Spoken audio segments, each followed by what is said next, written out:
In today's video, I am going to teach you how to filter Wix table data without coding. Start by logging into your Wix account and opening the website you want to edit from your dashboard.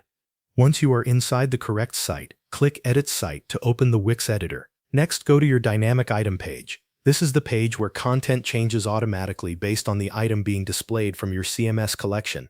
On that page, click the element you want to filter. This could be a repeater, a gallery, a list, or another connected element that displays collection content. After selecting the element, click Connect to CMS. This will show you the collection and dataset connection being used for that content. Make sure the correct CMS collection is selected so you are applying the filter to the right source of data. Now open the Connected Dataset settings. The dataset controls which collection items appear on the page and how they are displayed.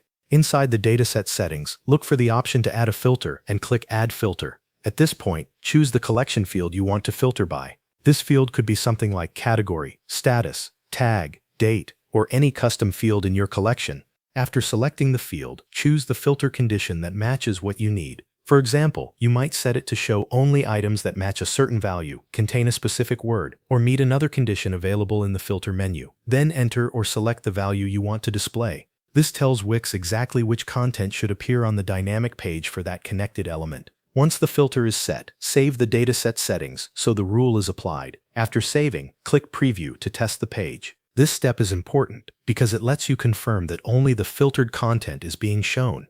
Check that the repeater, gallery, list, or other connected element is now displaying the correct items from your CMS collection. If everything looks right, click Publish to make the changes live on your website. Your dynamic page will now show content based on the filter you added, and you can do all of this without writing any code.